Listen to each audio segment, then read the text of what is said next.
Hoje eu vou contar mais um caso criminal da Belle Époque. Vamos conhecer a história de Eugénie Fougère, a Fufu.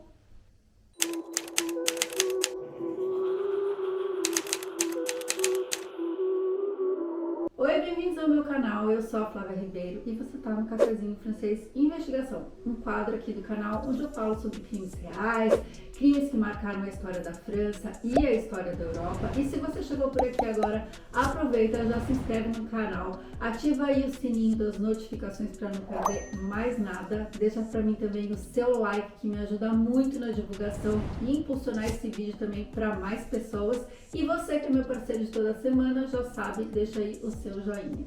Antes de começar, eu queria dizer que eu tô bem feliz de ver que cada vez mais tem gente aqui chegando no canal. E então eu aproveito para dizer que o Cafezinho Francês Investigação é só uma playlist aqui do canal. Mas eu também falo sobre outros assuntos. Eu mostro lugares aqui de Paris, restaurantes, dicas de série, dicas de lugar para passear. Então se você é novo por aqui, eu te convido a descobrir esses outros vídeos aqui do canal. E eu acho que você vai gostar.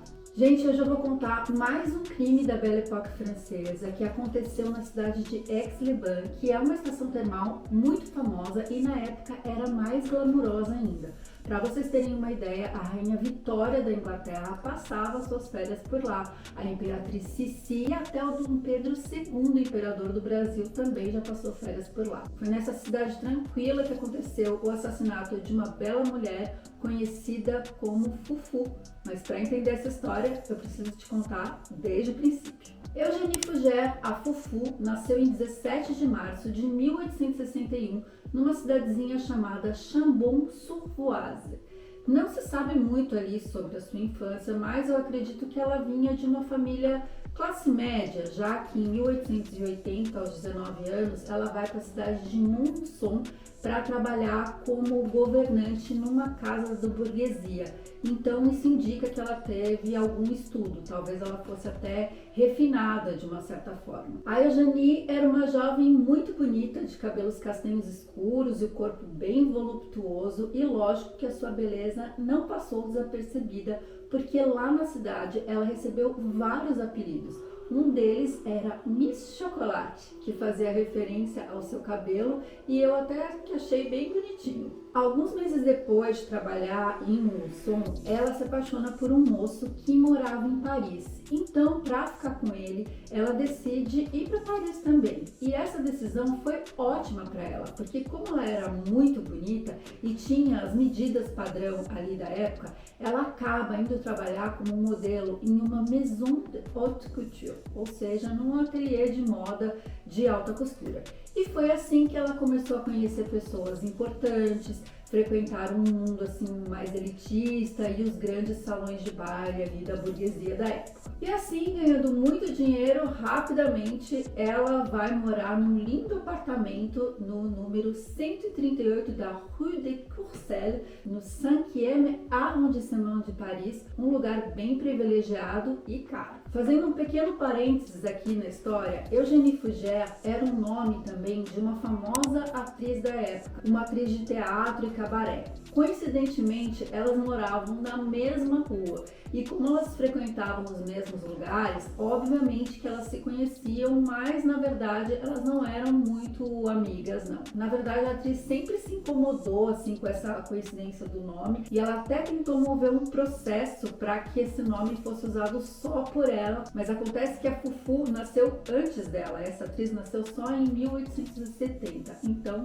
essa história ficou para lá. Eu tô contando isso porque muitas pessoas confundem as duas e nas minhas pesquisas eu vi que muita gente coloca a foto da atriz como sendo a foto da Fufu, mas não, elas eram duas pessoas bem diferentes que tinham o mesmo nome e que viveram ali na mesma época. Bom, então voltando para nossa Eugénie, a Fufu, como eu disse, ela trabalhava como modelo num ateliê. Mas acontece que ela não era só uma manequim, ela era também uma demi-mondaine. Demi Mondaine, na verdade, eram as garotas de programa de luxo ali da época. Essas damas de luxo saíam com homens ricos e burgueses que davam a elas dinheiro, presentes, às vezes pagavam até a moradia. Algumas delas saíam com vários homens diferentes, mas outras eram amantes fixas de certos aristocratas e assim elas eram sustentadas por eles. Incrivelmente, essas damas de luxo eram celebridades ali da Belle Époque, porque elas tinham uma certa notoriedade e a Eugénie era conhecida por amar joias e sempre ser vista portando lindos anéis, colares e pulseiras. Ela gostava bastante de se exibir e provocar aquela invejinha nas amigas. A Fufu saía com vários homens, mas ela também tinha um relacionamento mais sério com um americano bem rico que sempre lhe dava joias, e eu fiquei surpresa de saber que eles até foram viajar para o Brasil. Quando estiveram aí, eles compraram vários colares e pedras preciosas. Então, essas damas de luxo eram, na sua grande maioria, jovens, lindas, frequentavam os circuitos sociais da época, os bares, teatros, os cafés chiques. E é nesse circuito de Demi Mondaine que ela vai conhecer uma outra dama de luxo chamada Victorine Rosalie Gériat, apelidada de La Nubienne. Eu tentei pesquisar o significado desse apelido, mas o mais perto que eu cheguei é que a palavra Núbia era um nome egípcio que significava ouro, dourada ou perfeita como ouro. Então o apelido pode ter vindo daí. Será que a Victorine era perfeita como ouro? De resto, eu quase não encontrei muitas informações sobre o passado da Victorine, somente que ela nasceu em 16 de fevereiro de 1868. E mesmo com uma diferença ali de 7 anos entre as duas, elas se tornam muito amigas e passam a frequentar as festas, passear e até trocar confidências. Então, a Fufu tinha o hábito de passar os invernos no cassino de Monte Carlo e os verões na cidade termal de Aix-les-Bains. Nada mal, né? Então, em julho de 1903, elas programaram uma viagem para Aix-les-Bains para curtir o verão e relaxar um pouco. Elas ficam hospedadas numa casa conhecida como Villa Sœur. Era uma propriedade muito bonita que tinha um jardim enorme e que ficava no número 30 da Avenue de Traverse. E além das duas, também foi a empregada da Fufu, que se chamava Lucie Marie e tinha 31 anos. Então, no sábado, dia 19 de setembro de 1903, as duas amigas, Eugénie e Victorine, estão se preparando ali para ir no teatro. Elas vão assistir uma famosa comédia chamada Les Détours. Elas estão super empolgadas, se arrumando, e antes de sair, elas chamam a empregada, Lucie, e pedem para ela avisar o cabeleireiro para ele passar no dia seguinte, que seria o domingo, às 8 horas da manhã, para elas fazerem o cabelo. Então elas seguem para o teatro do Cassino Grand Cercle. Aliás, eu tenho um vídeo aqui no canal mostrando a cidade de Aix-les-Bains e eu mostro também o cassino do Grand Cercle e o famoso teatro, então depois clica aqui, ó, para assistir. Bom, então depois da peça, as duas vão fazer ali um after com os amigos e elas vão pro bar e ficam por ali até mais ou menos 1 hora da manhã, quando a Fufu fala que tá bem cansada e que ela quer voltar, então as duas decidem voltar para a vila e descansar. No dia seguinte, às 8 horas da manhã, como combinado, o cabeleireiro vai até a casa e toca a campainha. Ele toca uma vez, nenhuma resposta. Toca uma segunda vez, nada. Ele insiste, toca uma terceira vez, nenhuma resposta. Bom, ele achou um pouco estranho que ninguém viesse atender a porta, nem ao menos a empregada, mas ele acaba desistindo e voltando ali para casa dele. Alguns minutos mais tarde, algumas pessoas estavam passando ali pela rua e observam que tem uma mulher na janela da casa, ali no primeiro andar. A mulher está toda enrolada em lençóis, está amordaçada e ela está fazendo uns movimentos como se ela pedisse socorro.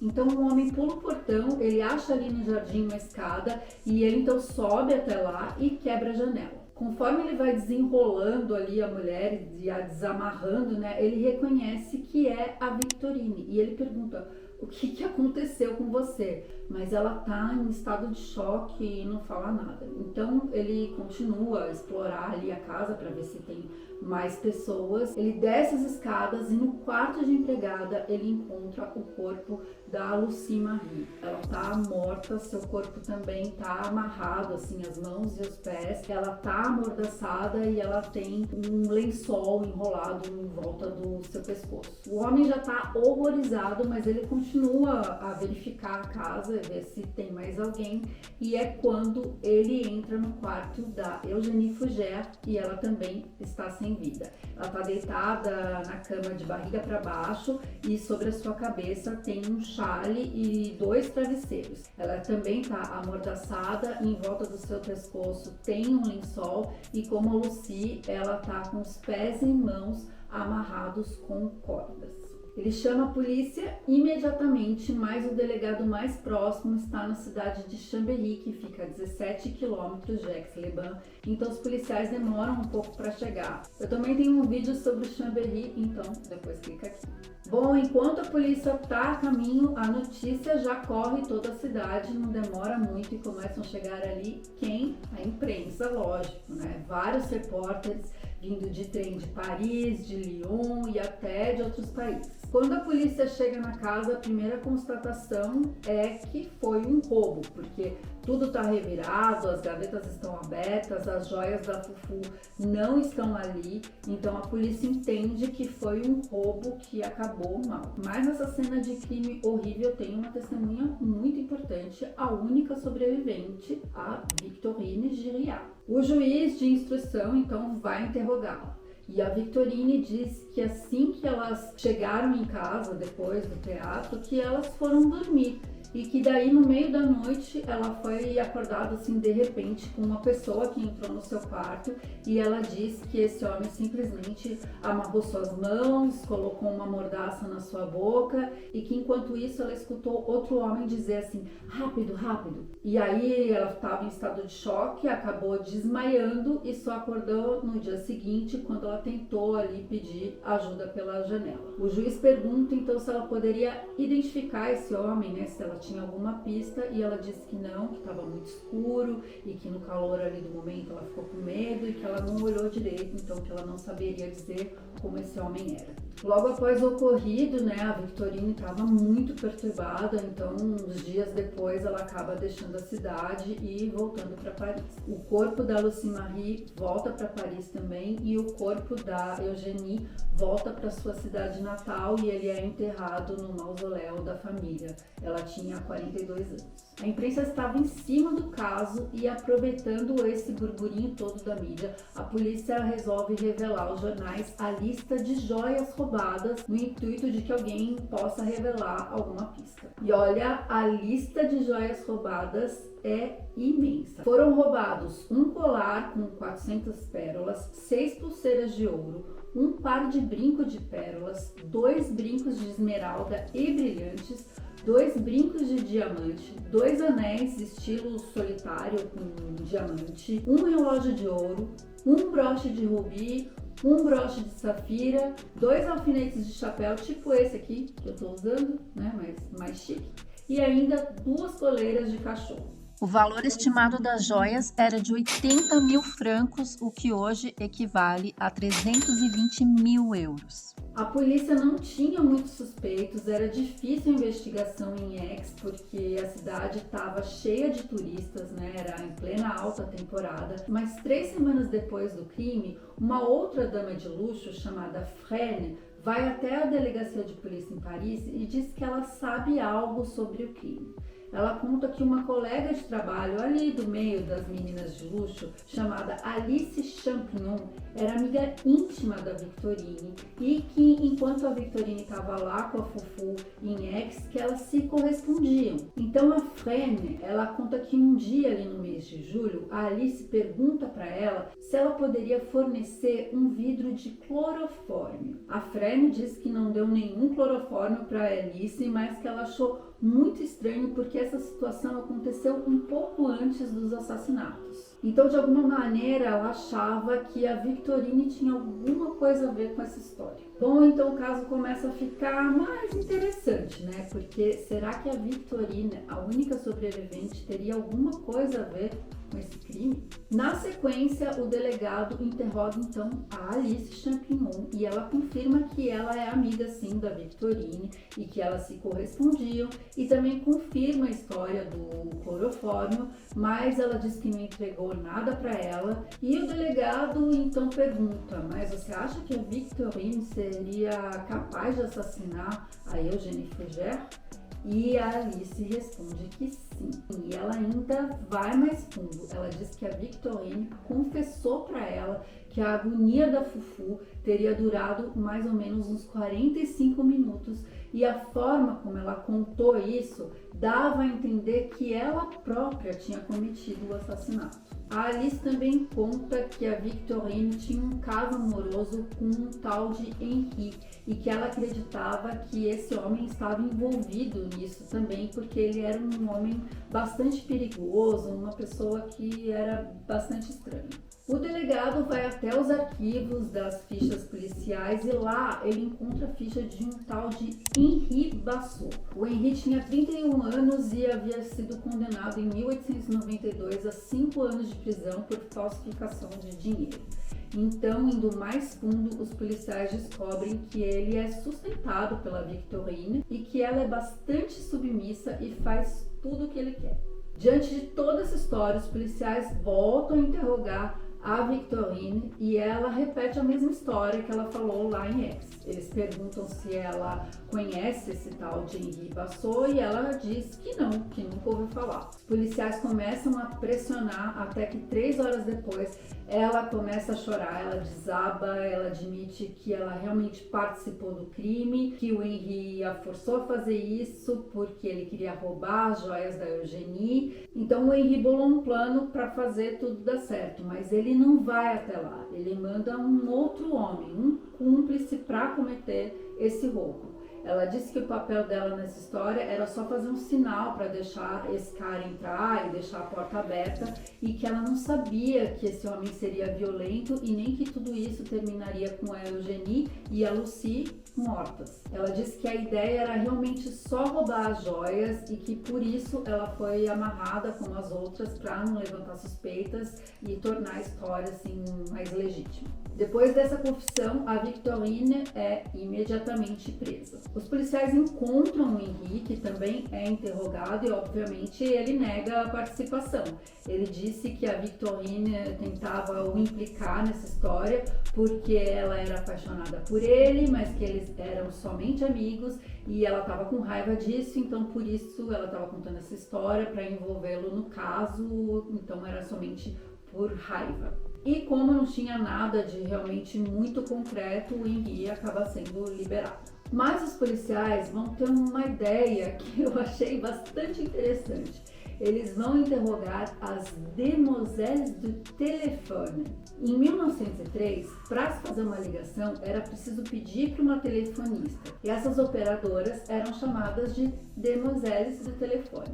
E acontece que elas sempre anotavam os nomes e os números das pessoas e algumas vezes elas também escutavam as conversas das pessoas. Então, por sorte, uma das telefonistas disse ter escutado uma conversa entre o Henri Bassot e um tal César Lenderman. Eles descobrem que este César trabalha numa fábrica, mas que ele faz apostas com dinheiro e ele sai também com uma mulher chamada Olympe Duclos. Os policiais não conseguem encontrar o tal do César, mas eles conversam com a Madame Duclos em Lyon e ela confirma que o César também morava em Lyon e que em setembro ele saiu da cidade e viajou para algum outro lugar, mas que ela não sabia dizer onde era. Mas ela disse que quando ele voltou dessa viagem, eles se encontraram e o César entregou para ela um saco cheio de joias. E ele disse que tinha conseguido essas joias por intermédio do Monsieur Bassot. E os policiais perguntam, mas então onde é que estão essas joias? E ela disse que quando ela leu no jornal sobre o crime de Aix-les-Bains e a lista das joias roubadas, que ela ficou desconfiada e achou que aquilo poderia ser as joias do crime, então ela ficou com medo e devolveu tudo para o César. Imediatamente os policiais vão até a casa dele no número 3, Rue de Viel Renversé. Mas quando eles chegam, é tarde demais. O César tinha acabado de tirar a própria vida com um tiro na cabeça. Ele é socorrido ainda com vida, mas morre 2 horas depois no hospital. No apartamento do César, os policiais encontram 3 cartas escritas por ele. Uma estava endereçada ao irmão dele, Edouard.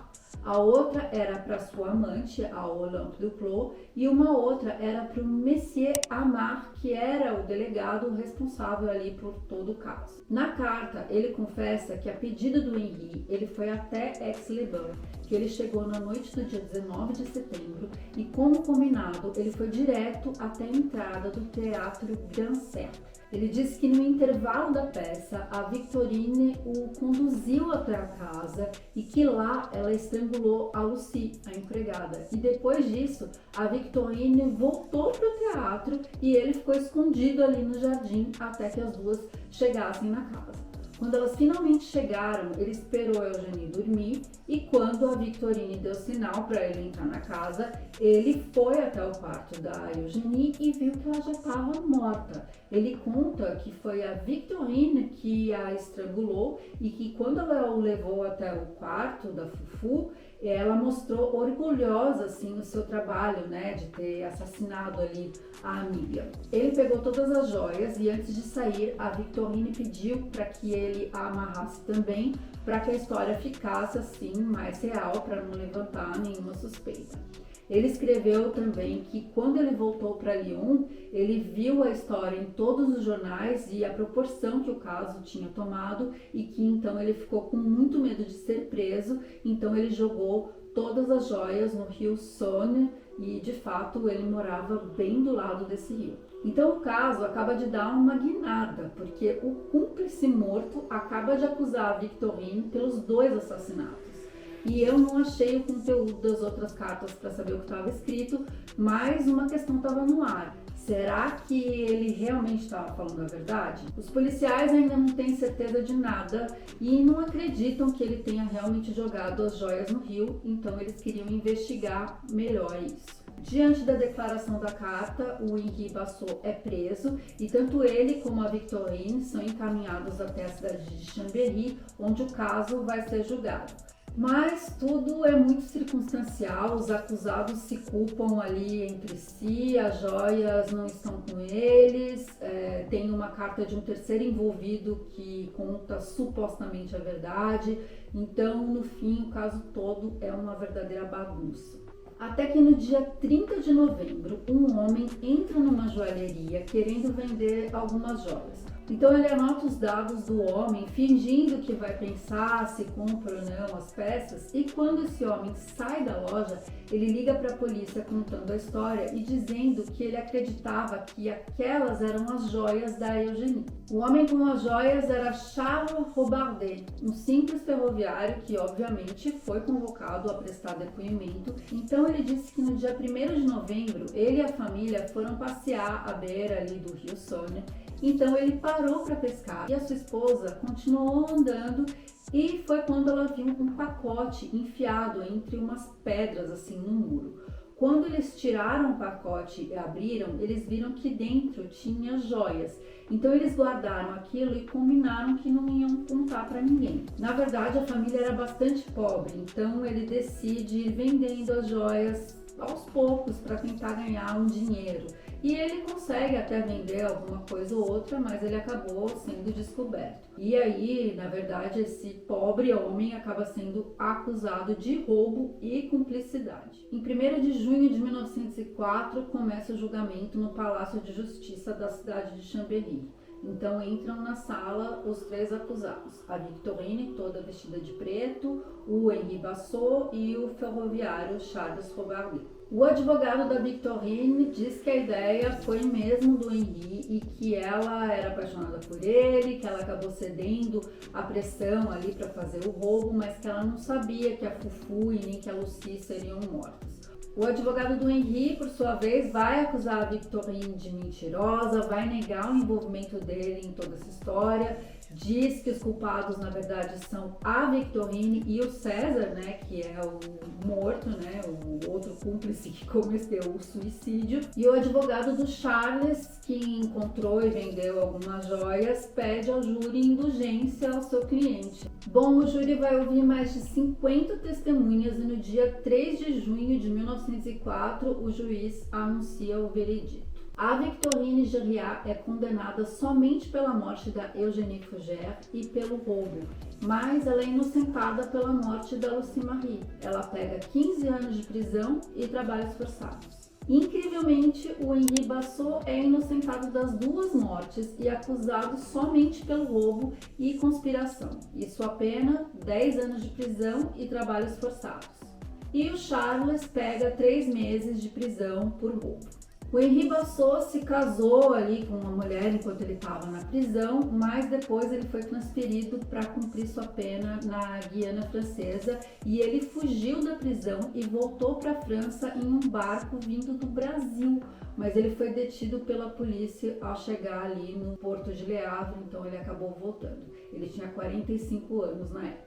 A Victorine cumpriu sua sentença na prisão de Montpellier e ela foi ouvida pela última vez logo após a sua libertação em novembro de 1917. Mais um tempo depois, ela foi presa de novo por furto em uma loja de departamentos em Paris. Logo depois da conclusão desse caso, em 1904, ou seja, só um ano depois, uma peça de teatro já é feita inspirada nessa história e ela fez um enorme sucesso. As joias que sobraram foram compradas por um joalheiro da cidade de Menton e ele fez uma espécie de exposição ali na vitrine da sua loja para aumentar as vendas e fazer assim uma publicidade mórbida através das joias da Fufu. É até curioso essa história de publicidade em torno dos casos, né, de crimes da época, porque algumas fotos que eu coloquei aqui para vocês no vídeo, na verdade, são cartões postais, né? Então tem cartão postal da Fufu, tem cartão postal da casa. Chega até a ser meio bizarro esse tipo de coisa, mas as pessoas ali da época gostavam de acompanhar os jornais e gostavam depois de comprar esses postais para guardar. 28 anos depois do crime, em 1931, outro filme é realizado e inspirado nessa história e o nome desse filme é Les Mystères de la Villa Rose. A casa Villa Sons ficou marcada pelo assassinato e ela ficou à venda por um tempo, mas depois disso, em 1989, ela foi demolida. Minha opinião nesse caso, por tudo que eu li sobre a Victorine, eu realmente penso que ela tinha uma inveja assim da beleza e do sucesso da Fufu. A Fufu ela tinha 42 anos na época e ela ainda era muito linda, muito desejada, então um assassinato foi cometido por inveja, raiva, ganância. Eu também penso que tanto a Victorine quanto o Henri pegaram penas muito brandas para o que eles fizeram. E no final da história, ninguém foi responsabilizado pela morte da Lucie. Então, talvez pelo fato dela ser apenas uma empregada, ninguém deu muita importância para isso, o que eu acho um absurdo e muito injusto. Bom, gente, então é isso. Me diz aí nos comentários o que você achou dessa história toda. Deixa pra mim também o seu like e aproveita e espalha esse vídeo pros seus amigos. Se inscreve no canal se você ainda não for inscrito, porque toda semana eu posto vídeo novo por aqui. Aproveita também e me segue lá no Instagram, @cafezinhofrancês, que por lá eu também publico muitas fotos do meu dia a dia e as notificações dos vídeos aqui da semana. Muito obrigada por ter assistido esse vídeo até aqui. Bisous e au revoir!